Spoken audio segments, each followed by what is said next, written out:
श्री श्री युगल गीत श्लोक संख्या 16-17। गायों के खुरों के आक्रमण से ब्रजभूमि व्यथित होती है। श्री कृष्ण वेणु बजाते मदमत्त गजराज की तरह विचरण करते हैं।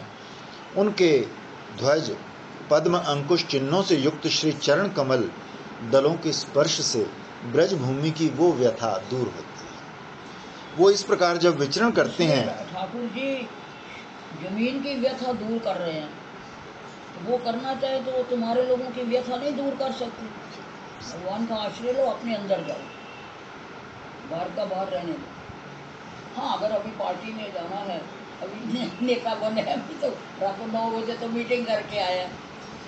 मुझे तो बेरी वाले की बात बड़ी पसंद है। उसने कहा कि बिहारी, तब हम लोग उनकी प्रेम विलास में दृष्टि भंगिमा से कंदर्प वेग के कारण मुग्ध होकर स्थावर वृक्षों की तरह चेष्टा वृत्ति रहित हो जाती है। हमारे कवरी बंधन और वस्त्र कब विकलित हो गए हमें पता भी नहीं चला। स्तंभन नाम का भाव भाव हो गया। श्रीपाद सुखदेव मुनि ने पिछले 2 श्लोकों में ने लिखा हुआ ना, जब वो सामने आता तो मैं चाहता इसको चूम लूं, पर मेरे हाथ में मैं उठ ही नहीं सकता, मेरी आँख ही नहीं खुलती देखने की। वहीं पे स्थित है। एक दिन एक साधु ने कहा, हमारे आए तो कहता है, देखो तेरे ठाकुर की बंसी बजा रहे हैं। हाथ जोड़े, मैं धन्य आप बंसी बजाते दिख रहे हैं और आप ऐसे खड़े हो। मैं क्या, हमें तो कभी अगर स्वप्न में भी पीताम्बर दिख जाए तो मैं क्या 2 घंटे हिचकियाँ बन जाती हैं। तो आपको बंसी सुन रही है और आप बातें कर रहे हो मेरे से, चुप हो गए। श्रीपाद सुखदेव मुनि ने पिछले 2 श्लोकों में माता यशोमती की गोष्ठी में वर्णित गोपियों की बातें संग्रह की। अब पुनः गोपनीय रस निबद्ध एकांत गोष्ठी से संबंध किसी गोपी की बातों का संग्रह कर रहे हैं। एक बार इस प्रकार नाना कथाओं में तीसरा पहर बीत गया। श्री कृष्ण के लौटने में विलंब हो रहा है, ये देखकर कोई परम उत्कंठित चित्त गोपी पुष्प चयन के बहाने श्री कृष्ण के दर्शन लालसा से वन में गई। ठीक उसी समय श्री कृष्ण गायों और सखाओं के साथ घर आए तो उस गोपी ने उनके दर्शन किए। वो अन्य दिन गोपी गोष्ठी में इसी का वर्णन कर रही है। उसकी बातों की अवतरणिका ये है कि वो कहती है, अहो प्राण सखियों, तुम लोग श्री कृष्ण के दर्शन और वेणुनाद से अन्य सब के मोह की क्या बात कर रही हो? हमारे अपने मोह की बात सुनो। ये गोपी भाव विवश होकर इन 2 श्लोकों में वही बता रही है। श्री कृष्ण के वेणु की मोहिनी शक्ति से अगर इन लोगों की आस्था हो कि एक साधु को मार दिया, ये कर दिया, वो कर दिया, तो जगन्नाथपुरी के पंडों की तरह धरना दें। देखो बिहारी जी का आसन हिलता है कि नहीं हिलता। जगन्नाथ के पंडे सारी रात रोते रहे, हम क्या खाएंगे, ये सब खाएगा। तो सवेरे खाट समेत रामानुजाचार्य और शेष अवतार हैं, उनकी खाट सोए जगन्नाथपुरी में, उठे जाके मद्रास में। भगवान ने ऑर्डर कर दिया गरुड़ को, इनकी सब की खड़ा ले जाओ, ये मेरे पंडों को तंग कर रहे हैं। कई का अवतार है, सही बात। ताकत हो तो जो ना धरना। सब अपना पेट भरने को बैठे हैं। मतलब तो बाहर का आश्रय ले रहे हैं, बाहर का आश्रय प्रशासन का ले रहे हैं। प्रशासन क्या करेगा? हाँ, तो तुम बिहारी जी के हो तो बिहारी जी को कहो। वही तो मैं, बिहारी जी को अगर तुम जीवंत मानते हो, बिहारी जी नहीं जाओ। श्री कृष्ण के वेणु की मोहिनी शक्ति से आप कब मिलेंगे? उसी शक्ति को दर्शन नहीं हुए।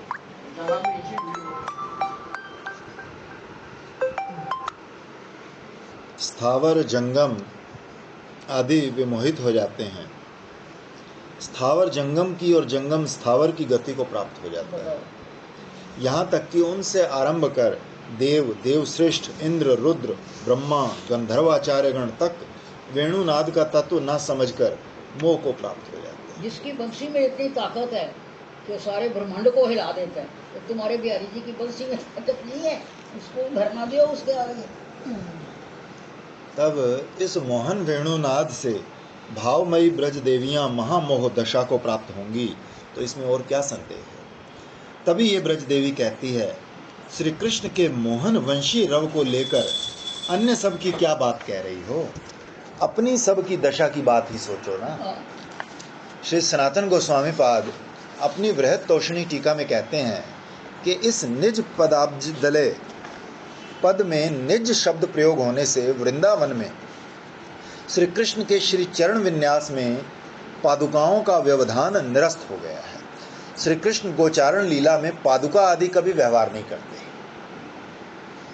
वृंदावन श्री कृष्ण की गोचारण भूमि पर कंकर कंटक आदि छिपाकर जहाँ श्री कृष्ण के कोमल चरण विन्यस्त होते हैं वहाँ अपनी जिह्वा प्रसारित कर श्री चरण सेवा करता है। जीभ से चाटते हैं। उधर पदकर्ता जो कहते हैं कि ये श्री कृष्ण की पादुकाएं वहन करने की पदकर्ता की आकांक्षा मात्र है कि गोचारण काल में श्री गोविंद कभी भी पादुकाएं धारण नहीं करते। वो अपने ध्वज, वज्र, अंकुश आदि 19 असाधारण चिन्हों से ब्रजभूमि को सदा विभूषित किए रखते हैं। तभी गोपियों ने श्री कृष्ण के खुले चरणों में कंकर कंटक आदि के आघात की आशंका प्रकट की है। जो भी हो, पाद पद्म चिन्हों की बहुलता के कारण निज पदाब्ज दलय बहुवचन प्रयोग किया है। पदाब्ज दलय के स्थान पर पदाब्ज तलय पाठ भी देखने में आता है। वहाँ भी गौरववश या पद चिन्हों के बाहुल्य से ही बहुवचन का प्रयोग किया गया है। श्री चरण कमलों के ध्वज, वज्र, कमल और अंकुश, इन 4 चिन्हों का ही उल्लेख किया है। शंख चक्र आदि की बात नहीं की। ये सब श्री विष्णु के पद चिन्ह हैं। ये बात सर्वत्र ही प्रसिद्ध है। श्री कृष्ण के दोनों चरणों में स्वयं भगवत्ता के ज्ञापक 19 चिन्ह अन्य अन्य शास्त्र पुराण आदि में प्रसिद्ध है। गोवर्धन, वृंदावन आदि बहुल तृणपूर्ण गोचारण भूमि श्री कृष्ण के श्री चरण कमलों के स्पर्श से ब्रजभूमि की गोखुर आक्रमण जनित व्यथा दूर होती है। तो इसका तात्पर्य यही है कि श्री चरण तल का स्पर्श स्वभाव से ही सर्वतापहारी है।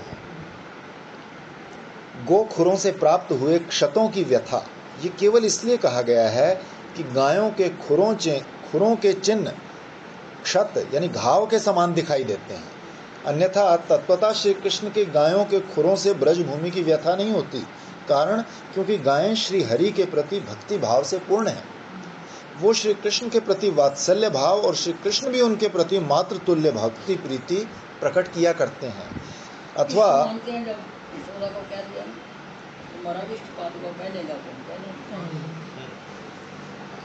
अथवा गर्दभ आकृति धेनुकासुर, वृषभ आकृति अरिष्टासुर और विशाल घोटक घोड़े की आकृति केशी असुर आदि के खुरों के आघात से ब्रजभूमि विदीर्ण हुई है। उसकी उसी क्षत जनित व्यथा को श्री कृष्ण अपने श्री चरण चिन्हों द्वारा प्रशमित करते हैं। व्यथा कौन सी है? ये बताया ना कि गर्दभ आकृति धेनुकासुर और वृषभ आकृति अरिष्टासुर और विशाल घोड़े आकृति केशी असुर। वो असुरों के उससे आघात हो रहा है और वो अपने चरण तल से उसको ताप हर रहे हैं। श्री कृष्ण गजेंद्र की तरह मंथर अलस लीला गति से चलते हैं। कारण वो वेणु वादन करते हुए जाते हैं। त्वरित गति से चलने पर वेणु वादन संभव नहीं है। यद्यपि ये सब लीलाएं या चेष्टाएं गोपियों को मोहने के लिए हुई हैं, तथापि गोपियों ने अपनी धृष्टता को छिपाने के लिए अथवा अतृप्तिवश उनका उल्लेख नहीं किया। इस प्रकार वो जब व्रज से वन जाते हैं अथवा वन में इधर उधर घूमते हैं तब हम लोगों के प्रति उनकी प्रेम विलास भरी दृष्टि रहती है। परम शोभा में या लीला में कटाक्षपात होता है। उस दृष्टि भंगिमा और कटाक्षपात से वो हम लोगों के हृदय में जो मनोभाव वेग जगाते हैं उसका प्रतिकार करना हमारे लिए किसी प्रकार भी संभव नहीं। श्री कृष्ण अन्य विषय में दृष्टिपात करते हैं तब भी उनकी दृष्टि हमारे भीतर काम वेग अर्पित करती है। इससे उनकी दृष्टि का महामोहनत्व सूचित हुआ। इससे श्री कृष्ण का सौंदर्य और लीला माधुर्य व्यक्त हुआ। वंशी माधुरी तो इस अध्याय की मूल विषय वस्तु है। गोपियाँ कहती हैं इसीलिए हम लोग वृक्ष गति या स्थावर की तरह जड़ता को प्राप्त हो जाते हैं। श्री कृष्ण की मुरली ध्वनि स्वर्ण कर परम भगवती श्री राधिका आदि ब्रजांगनाओं ने अपने अपने पतियों और आत्मियों का मोह और लोक धर्म यहाँ तक कि नारी के भूषण लज्जा का भी परित्याग कर उन्हें प्राप्त किया था। अर्थात उन्होंने श्री कृष्ण को ऐसे समर्था भाव से प्राप्त किया था कि उस भाव के प्रभाव से वो निरंतर मधुर किंतु कटु हर्ष शोकप्रद व्याकुलता आदि विकारों द्वारा मुग्ध होकर तरु गति को प्राप्त हो गई थी, स्थावर के समान हो गई थी। इसलिए उन्हें अन्य विषयों का किंचित भी ध्यान नहीं था। इस श्लोक की टीका में श्री गोस्वामी पाद ने भागवत के युगल गीत का ये आलोच्य श्लोक ही प्रमाण के रूप में उद्धृत किया और लिखा है, श्री भगवत साधारण परम मधुर, वो और कुछ भी अनुसंधान नहीं कर पाई। उनके ऐसे मोहनत्व का कारण ये है कि वेणु गति सुनकर, वेणु गीत सुनकर जो भाव दशा हुई, उसी के प्रभाव से उनके मन क्षोभ आदि अजस्र व्याकुलतापूर्ण विकार समूह ने ही उन्हें मुग्ध कर दिया। ये भाव दशा कटुता में कालकूट विष के समान तीव्र थी। अतः एक साथ हर्ष और शोक। यद्यपि ब्रज भूमि में सभी स्वभावता निरंतर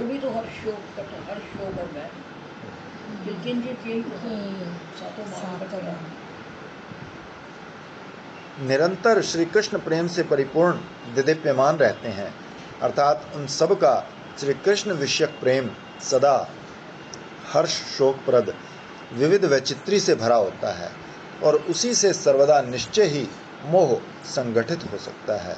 तथापि भगवान के असाधारण परम माधुर्य महात्म से भरे वंशी वाद्य द्वारा ही उस भाव का विस्तार हुआ। इसलिए वंशी का परम मोहनत्व बताकर वंशी महात्म प्रसंग में उसका वर्णन किया है। श्री कृष्ण के गमन माधुर्य से गोपियों की जड़ता और उनकी वेदग्धि से मुग्धता, इससे उनकी परम मोहनता और गोपिकाओं का परम दैन्य दिखाया गया। उस मोह दशा में उनका कवरी बंधन और अंग वस्त्र स्खलित हो जाते हैं, उन्हें पता भी नहीं चलता। मोह दशा में देह देहिक आदि सभी बातों की विस्मृति हो जाती है। फिर भी विशेष रूप से कवरी और वस्त्रों की बात कही गई है। अंगनाओं के लिए इनका ध्यान रखना अति आवश्यक है। श्री विश्वनाथ चक्रवर्ती पाद ने लिखा है, किसी युद्धेश्वरी ने अपनी सखी से कहा, श्री कृष्ण गोष्ठ गमन के समय अपने आगे विचरण करती असंख्य गायों के खुरों के आक्रमण से हुई व्यथा अपने विचित्र सुंदर श्री चरण चिन्हों द्वारा प्रशमित करते हैं। वहीं श्री कृष्ण गज गति से गमन कर अपनी विलास दृष्टि भंगिमा से हमारे हृदय में मनोभव्यता अर्पित कर देते हैं। इससे हम वृक्ष की तरह जाड़े अवस्था और मोह दशा को प्राप्त हो जाती हैं। हमें अपने कवरी बंधन और कटी वस्त्र के स्खलित हो जाने का भी पता नहीं चलता। श्री कृष्ण अपने परम सुशीतल चरण कमलों द्वारा ब्रज भूमि की व्यथा का प्रशमन करते हैं और उधर अपने नयन कमलों से हमारे भीतर निदारुण मनसिज व्यथा जगाते हैं। हाय हमारा कैसा मंद भाव।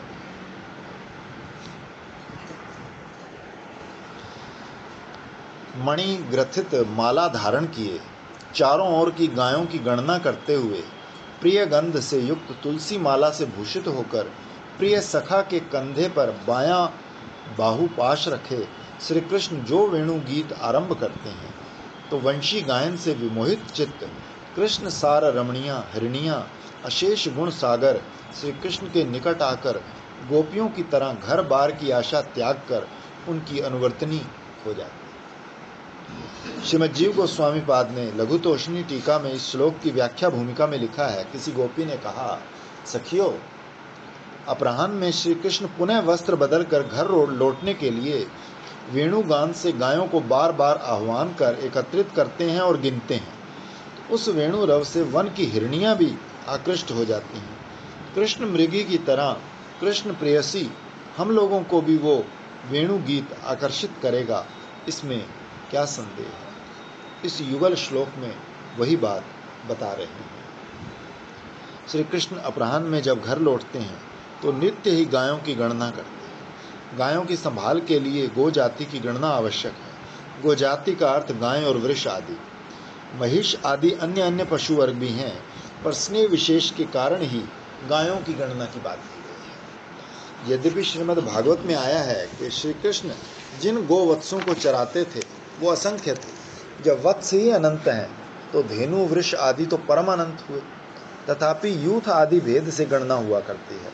मणिमाला द्वारा गायों की यूथ गणना के विषय में श्री विश्वनाथ चक्रवर्ती पाद ने सुस्पष्ट धारणा प्रदान की है।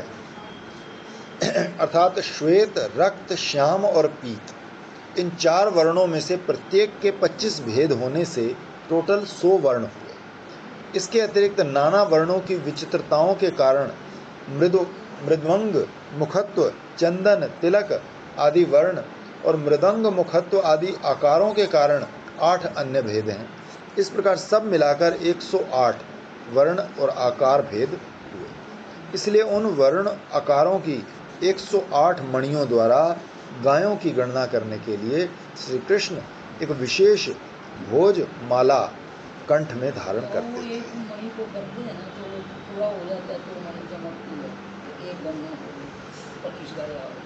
एक दूसरी करते हैं, उनको गिनना थोड़ी पड़ता है, उन्हीं से देख लेते हैं कैलकुलेटर सब गायें आके ऑनलाइन कैलकुलेटर। जब तक वो सब नहीं आएगी ना उस रंग की गाय, तब तक वो मणि चमकती है। ये एडवांस टेक्नोलॉजी। गुरु जी ने सिखाया था। हाँ, नहीं तो गिनते ही रहते हैं, कहते वो गिनते थोड़ी हैं, तो मणि गिनते। जैसे दीदी आजकल ना मंदिरों में भी क्या होता है, एक वो ऐसे लगाया जाता है, वो मेटल डिटेक्टर का भी काम करता है और उसमें ना काउंटर भी लगा होता है। वो देखना चाहते हैं कितने भक्त दर्शन के लिए आए, अच्छा, तो वो जितने लोग जैसे एक घुसा तो वो नंबर आगे बढ़ जाता है। ऐसे करते करते आ जाते हैं, अब तक जी 40,860 आ चुके। फिर ऐसे आते जाते हैं, वो बढ़ता जाता है, एक एक नंबर आगे बढ़ता जाता है। तो आजकल ऐसे सिस्टम लगा दिए हैं। हाँ, तो गायें संख्या अतीत होने पर भी उस मणिमाला की सहायता से भिन्न भिन्न वर्णों के 108 यूथों की गायों की गणना की जाती है। जैसे हई हई ध्वली कहकर धवली यूथ का आह्वान करने पर पूरा धवली यूथ आ जाता है। फिर उसी प्रकार हम भी इसके लिए 1-2 लाख ना करके 108 बनावा करते। किसने पूछा 108 का क्या मतलब? मैं कभी 108 देव नंबर है, इसलिए हमें 108 ना 1 लाख ना 2 लाख ना 3, 108 में पौने 2। उसी प्रकार हंसी, चंदनी, गंगे, मुक्ते कहकर आह्वान करने पर हाँ, तो श्वेत वर्ण के भेदों वाले अन्य 24 यूथ भी आकर खड़े होते हैं। इस प्रकार अरुणी, कुमकुमी, सरस्वती संज्ञाओं से लोहित वर्ण भेद वाले 25 यूथ आ जाते हैं। फिर पीत वर्ण के अंतरल, पिंगला, हरितालिका आदि ऐसे 25 यूथ आ जाते हैं। फिर चित्रतलिका, दीर्घ तिलका, तिर्यक तिलका आदि विचित्रा गो समूह, और फिर मृदंगमुखी, सिंहमुखी आदि प्रकार के भेदों की और विभिन्न यूथ की गायें। इस प्रकार गायों के टोटल 108 यूथ, और इनके अपने अपने नामों से आह्वान करने पर ये सब आ जाती है।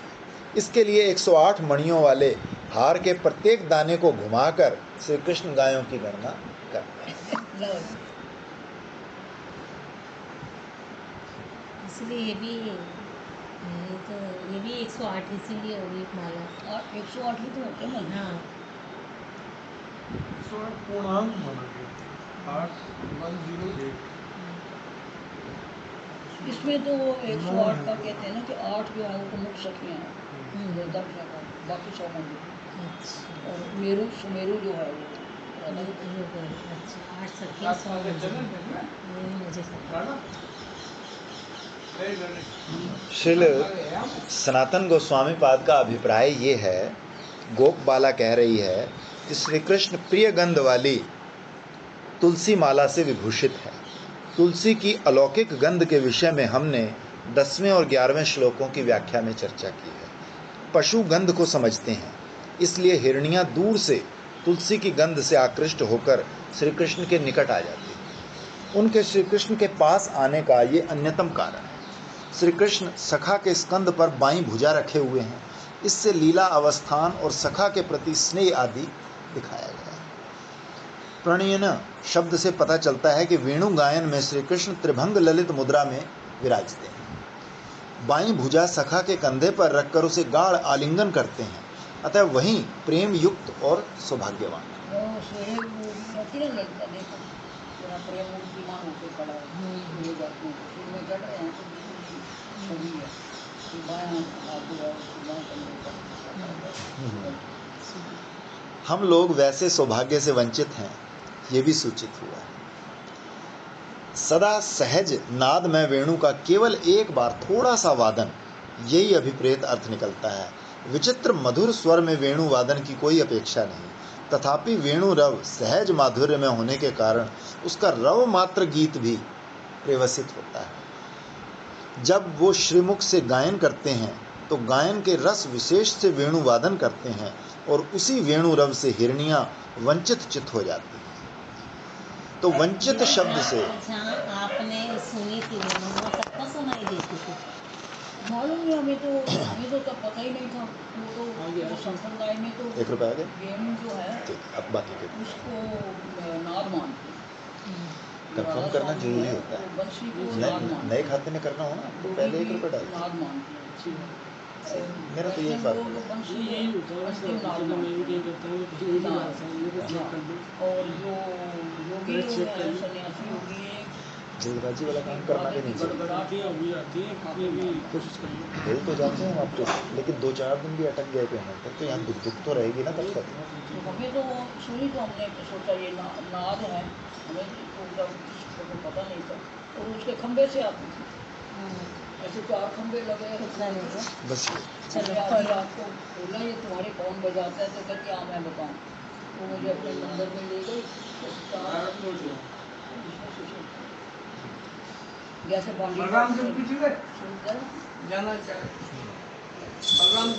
इससे रस विशेष को पोषण भी होता है।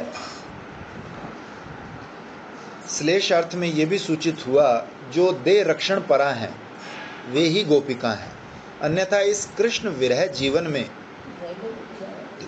जीवन रक्षा संभव नहीं है। वस्तुतः अपने देह अनुरोध से गोपियां देह रक्षा नहीं करती।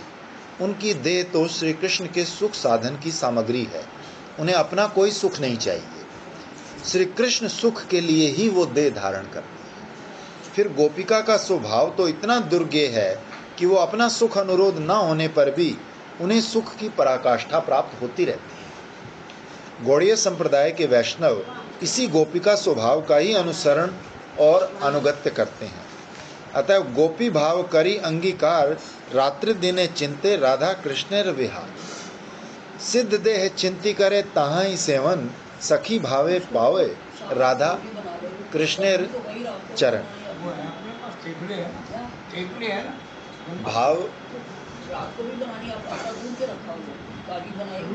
भाव की ही उपासना और भाव से ही प्राप्ति। भाव किसे कहते हैं? चित्त की अवस्था विशेष को भाव कहा जाता है। हम लोग विषयी मनुष्य हैं, हमारा चित्त लाख की तरह नीरस, कठोर और मिष्टता शून्य है। जैसे अग्नि ताप से लाख गल जाता है, वैसे ही विषयों का निकटता प्राप्त होने पर चित्त गल जाता है। तब गलित चित्त में विषय स्थापित होने से विषय के साथ चित्त की एकाकार जैसी अवस्था हो जाती है, जिसे एकाग्रता कहते हैं। ऐसी एकाग्र अवस्था में चित्त में अन्य वेद्य का बोध नहीं रहता। यही अन्य वेद्य स्पर्श शून्य विषय के साथ एकाकार हुई चित्त वृत्ति ही भाव है। ये विषयाकार वृत्ति बनी हुई है जो उसको भक्ताकार बनानी, बस यही प्राकृत दुनिया मर रही है, पर सब जब तक बाहर से अंदर नहीं जाएंगे ऐसा ही रहेगा।